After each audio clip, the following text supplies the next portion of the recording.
up? I'm Sarah. Welcome back to my channel. I hope you all are safe and your family and loved ones are safe as well. So in today's video, I am going to tell you how you guys need to make your resume for the cabin crew interview. Resume is something which is really important for your job. Not only for the cabin crew job but for the other jobs also. Because that is the first impression of yours in front of the interviewers. So it's really important how you make your resume. In this video, I'll be sharing some tips of writing a resume, and trust me, it's not that difficult to write. And also, I'll show you how I made my resume. So please watch this video till end, and now without any delay, let's start the video. So first we'll start with the tips. Tip number 1, always complete your resume in one single page. आपको जो अपना resume है वो एक single page में ही बनाना है. आपको 2 या 3 पेज का रिज्यूमे नहीं बनाना है. As you can see this is my resume and मैंने जो अपना रिज्यूमे है वो एक सिंगल पेज में ही कंप्लीट किया हुआ है. इफ़ यू गाइज थिंक कि अगर आप लोग 2 या 3 पेजेस का रिज्यूमे बनाते हैं then it's a plus point.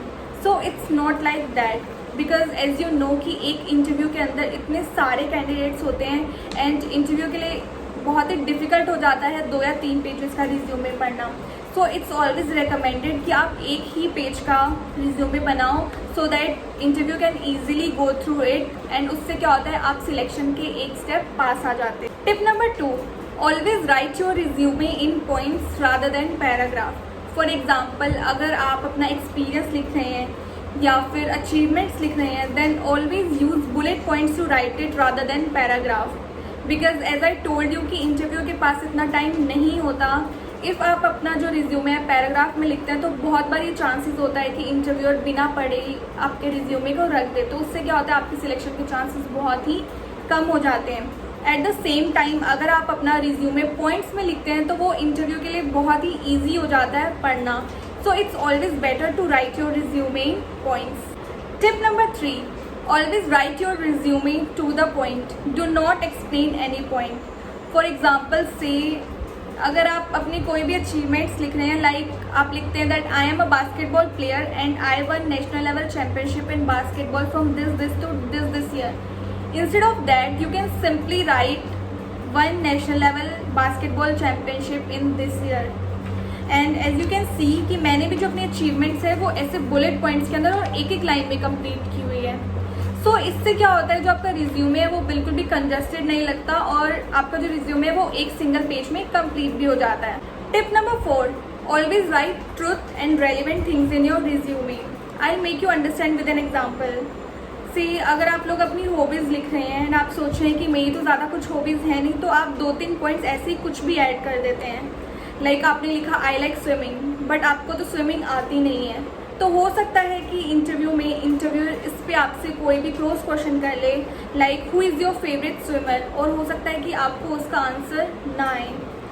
Then वो वहाँ पे आपका झूठ पकड़ लेते हैं, उससे आपका सिलेक्शन का चांसेस बहुत ही ज़्यादा कम हो जाता है.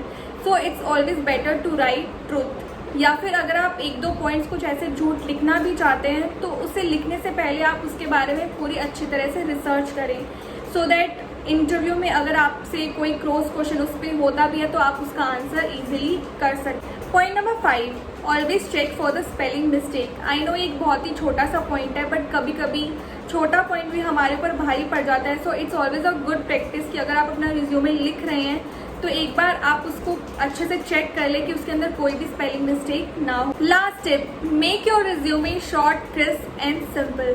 जितना क्रिस्प एंड सिंपल आप अपने रिज्यूमे को बनाएंगे उतना ही इफेक्टिव आपका रिज्यूमे लगे.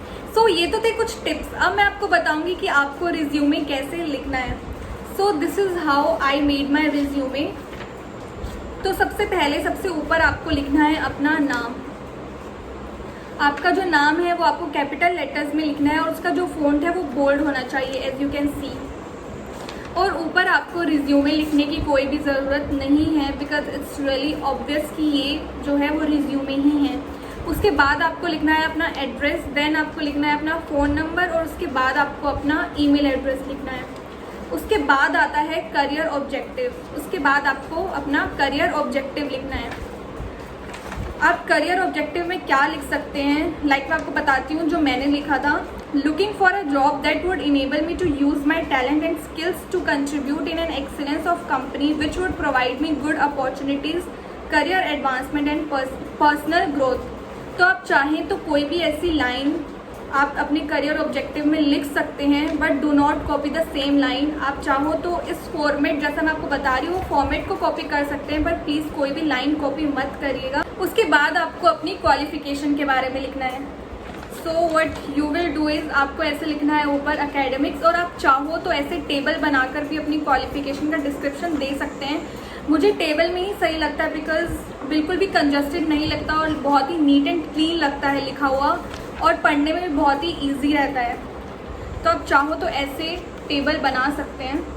मैंने टेबल में सबसे ऊपर लिखा है qualification, then board and university, and then name of the institute, फिर लिखा है year of passing, and last is CGPA and percentage. तो आप चाहो तो ऐसे एक टेबल बना सकते हैं। उसके बाद मैंने लिखा है अपना एक्सपीरियंस, एंड जैसे कि मैंने आपको बताया था कि आप ट्राई करो कि आपका जो एक्सपीरियंस है वो आप ऐसे बुलेट पॉइंट्स में लिखो। एंड अगर आपका कोई भी एक्सपीरियंस नहीं है तो आप ये पार्ट स्किप कर सकते हैं। उसके बाद आपको लिखना है स्किल्स। स्किल्स में आप ट्राई करो आप वो स्किल्स लिखो जो कि कैबिन क्रू के लिए इम्पोर्टेंट है। लाइक जो मैंने स्किल्स लिखी थी वो थी effective communication skills, and as you know कि कैबिन क्रू के लिए कम्युनिकेशन स्किल्स बहुत ही ज़्यादा इम्पोर्टेंट है। तो पहला पॉइंट मैंने लिखा था effective communication skills, then active learner, team player, pleasing personality with good physics. तो ये सब स्किल्स मैंने इसके अंदर लिखा था, एंड ये जो भी स्किल्स मैंने लिखी हैं वो सभी कैबिन क्रू से रिलेटेड स्किल्स ही मैंने लिखी हैं। उसके बाद आता है अवार्ड्स एंड अचीवमेंट्स, एंड आप देख सकते हैं कि इसे मैंने पॉइंट्स लगाकर ऐसे अपने सभी अचीवमेंट्स लिखे हैं, एक एक लाइन में सभी अपनी अचीवमेंट्स लिखी है। तो आप चाहो तो ऐसे सेम अपने अवार्ड्स एंड अचीवमेंट्स को लिख सकते हैं। आप टाइटल डाल सकते हैं इसके अंदर अवार्ड्स एंड अचीवमेंट्स। आप ट्राई करो कि आप 2 या 3 अचीवमेंट्स तो लिखो ही लिखो। उसके बाद जो लास्ट में आपको लिखना है अपनी पर्सनल डिटेल, ऐसे आपको अपनी पर्सनल डिटेल लिखनी है। तो उसमें सबसे पहले आपको लिखना है father's name, then date of birth, then language known, then computer skills अगर आपके पास कुछ है कंप्यूटर स्किल्स, अदरवाइज आप स्किप कर सकते हैं। देन आपको लिखना है इंटरेस्ट या फिर हॉबीज़। सो गाइज ये जो मेरा रिज्यूमे है वो थोड़ा पुराना रिज्यूमे है, लाइक मेरे इनिशियल्स का रिज्यूमे है। तो आप चाहो तो इसके अंदर कुछ मॉडिफिकेशंस कर सकते हैं, बट आपको आइडिया देने के लिए मैंने आपको ये अपना रिज्यूमे दिखा दिया है। इसके अलावा मैंने आपको ये भी दिखा दिया कि कैसे आपको जो अपना रिज्यूमे है एक सिंगल पेज के अंदर कंप्लीट करना है। और आप देख सकते हैं कि बिल्कुल भी लाइक कंजस्टेड नहीं लग रहा और बहुत ही ज़्यादा नीट एंड क्लीन लग रहा है। प्लस मैंने इसके अंदर सभी पॉइंट्स को भी कवर किया है, और इसका जो फॉर्मेट है वो भी बहुत ज़्यादा सिंपल रखा है, कुछ ज़्यादा तामझाम नहीं किया है। तो आप चाहो तो इस फॉर्मेट में भी अपना रिज्यूमे लिख सकते हैं।